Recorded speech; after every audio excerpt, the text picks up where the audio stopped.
Bien-aimés frères et sœurs, vous connaîtrez la vérité et la vérité vous affranchira. Ça, c'est pas moi qui le dis, c'est la Bible qui le dit. Mais moi, je vous dis mieux. Vous connaîtrez la vérité historique, notamment celle de vos ancêtres kémites, et vous aurez une vision globale de ce que c'est que la vraie souveraineté politique. J'ajoute, vous reviendrez à la spiritualité africaine ancestrale et vous comprendrez les enjeux de l'indépendance économique. Et pour terminer, vous accepterez votre identité culturelle kémite et vous obtiendrez deux choses. La première, c'est la paix. La seconde, c'est le développement, à une condition. L'unité de toute l'Afrique noire, l'unité de tous les Noirs du monde entier. Otep à tous, bienvenue sur la chaîne des panafricanistes, par essence, par conviction et par excellence. Celle des citoyens kémites, par nécessité et obligation de combat.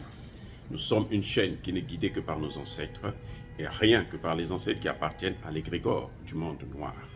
Par conséquent, nous ne croyons en aucun Dieu venu de l'étranger. Toutefois, cette vidéo n'est aucunement destinée à inciter à la haine ou à la violence, car nous menons un combat qui est d'abord et avant tout spirituel, ensuite il est politique, géopolitique et géostratégique. Contre l'impérialisme, le colonialisme, le néocolonialisme et l'endocolonat, sur la base du principe fondamental que nous avons hérité de nos ancêtres kémites, qui est celui de la Mahat, c'est-à-dire solidarité, vérité et justice.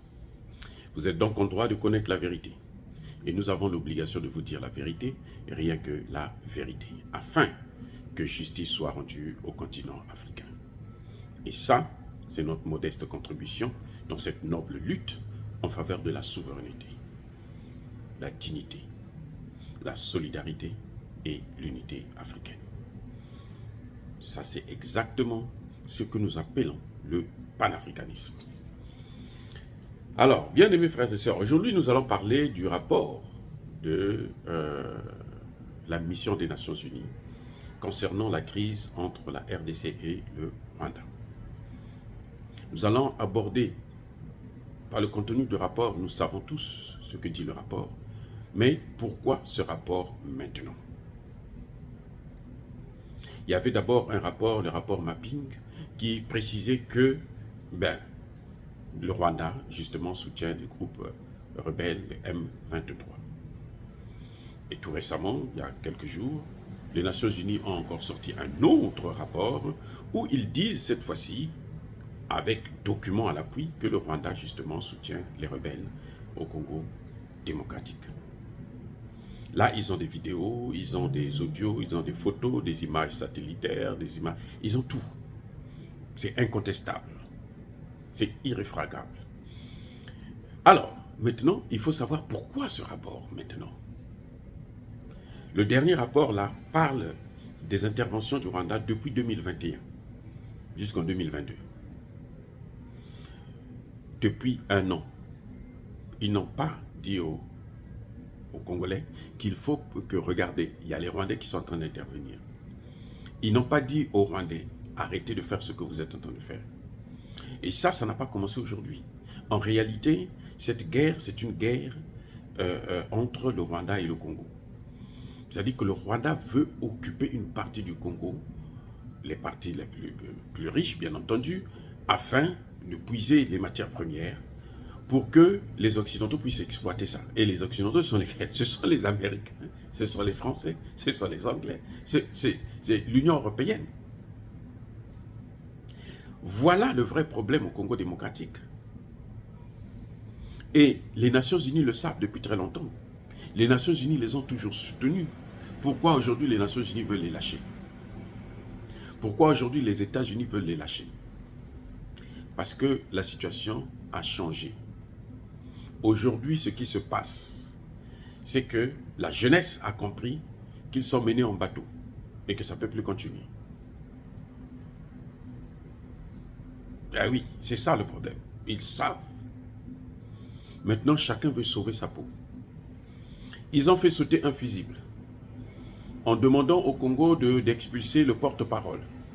Alors qu'ils savent très bien, et c'est là l'erreur encore de Tshisekedi qui ne cesse de tomber dans le trou des Occidentaux. Tous les pièges que les Occidentaux tendent à Tshisekedi, ils tombent dedans comme un bleu.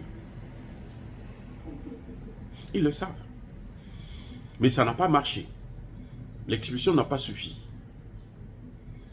Les gens savent que le porte-parole, il parle seulement, ce n'est pas lui qui tient les armes pour aller tuer, pour aller faire quoi que ce soit. Ce n'est pas lui qui a tiré sur les populations civiles. Eh oui, ce n'est pas lui. Donc, ceux qui ont tiré là, ce sont les casques bleus, ce sont les militaires. Et ce sont ces militaires-là que la jeunesse congolaise veut faire partir. Ils n'ont qu'à déguerpir. Ils n'ont qu'à dégager. Ils n'ont qu'à libérer le plancher. On n'a plus besoin d'eux. Mais ce qui est pire, c'est que la jeunesse demande à ce qu'on fasse partir les casques bleus, afin que et demande aux Congolais, au gouvernement congolais, d'établir des relations bilatérales avec la Russie. C'est question de temps. Même si Tshisekedi peut résister, c'est question de temps. Et c'est pour ça que maintenant, ce qu'ils se disent, c'est qu'il faut se débarrasser d'un gros morceau. Le gros morceau, c'est quoi? C'est le Rwanda. Entre-temps, écoutez bien ce qui se passe, pour vous montrer à quel point ils sont en train de jouer avec nous. Ils sont en train de jouer avec les Congolais. Ils sont en train de jouer avec la vie des Congolais. On se soucie des 3 casques bleus qui ont trouvé la mort, que peut-être eux-mêmes ils ont tué, parce que bon, on connaît le rôle, ce que les Français ont fait en Côte d'Ivoire, ce qu'ils ont fait au Mali. Ils tuent leurs propres ressortissants pour maintenir la présence militaire, sous prétexte qu'il y a la sécurité. Non, ça n'a rien à voir. Et personne ne se soucie des près de la quarantaine de Congolais qui sont sauvagement assassinés. C'est un génocide carrément. Un génocide des Nations Unies.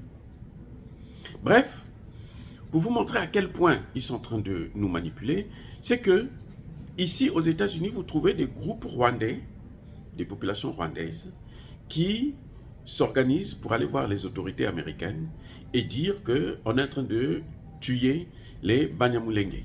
Donc les Rwandais et plutôt les Congolais d'origine rwandaise. Les réfugiés congolais. Voilà, en quelque sorte, les anciens réfugiés congolais qui sont venus s'installer au Congo pour fuir la guerre, pour fuir le génocide et autres. Et donc, ils veulent maintenant mettre ça en avant. Et le gouvernement les écoute. Mais c'est sans oublier, avec la détermination des Congolais, la jeunesse congolaise ne lâchera pas. C'est question du temps. Tshisekedi peut tourner en rond, là, se faire emmener en bateau, comme d'habitude, où on l'appelait. Le même Tshisekedi a oublié que Kagame, c'était son ami. Et d'hier, quand il venait aux États-Unis, il était toujours accompagné de Kagame, il était accompagné de l'Ougandais, là, Museveni, et tout, pour recevoir des prix de soi-disant de bons démocrates, de ceci, de cela. Ça ne développe aucun pays au monde. Aucun. Je vous dis, ça ne développe aucun pays au monde. Bref, les Nations Unies ont sorti ce rapport parce qu'ils veulent faire exploser un gros fusible. Ils veulent sacrifier le Rwanda.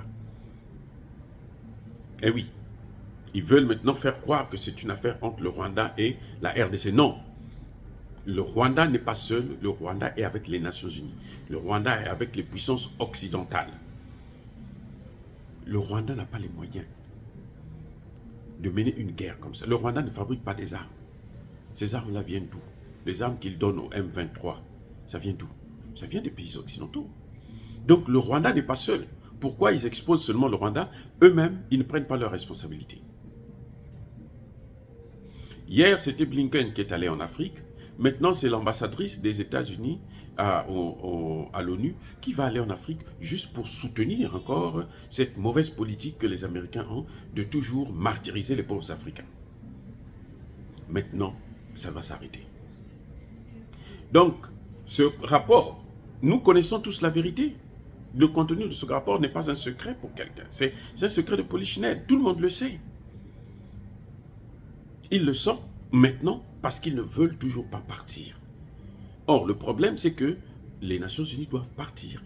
Il faut qu'ils dégagent. C'est ça que nous demandons et c'est pour ça que nous interpellons encore une fois de plus le président Tshisekedi et son ministre des Affaires étrangères. Ça ne sert à rien de penser que vous avez affaire au Rwanda. Non. le Rwanda, c'est un pays frère. Malgré l'idiotie qu'est en train de commettre Kagame, ce sont des frères. Mais le vrai problème, ce sont ceux qui sont derrière le Rwanda, c'est-à-dire les puissances occidentales, au premier rang desquelles se trouvent les États-Unis, et aussi les Nations Unies, qu'ils utilisent comme cheval de Troie pour déstabiliser le pays. Encore une fois, ce jeu dupe de manipulation géopolitique doit s'arrêter. Et le Congo doit prendre ses responsabilités. Dire cela, c'est inciter à la haine ou à la violence, non. Nous voulons la paix, nous voulons la souveraineté, nous voulons la démocratie. Nous sommes prêts à travailler dans des coopérations bilatérales avec des partenaires sérieux, pas des partenaires qui vont passer 22 ans en nous imposant une mission des Nations Unies qui ne nous apporte rien et qui est chaque année renouvelée par le Conseil de sécurité. Donc les 5 États membres permanents du Conseil de sécurité décident. Non, ça suffit.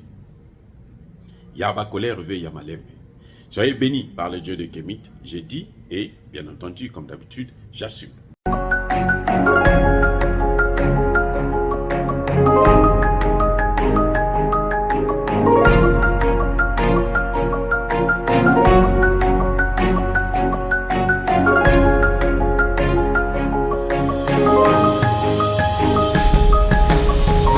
Eux, ils marchent par la foi et non par la vue.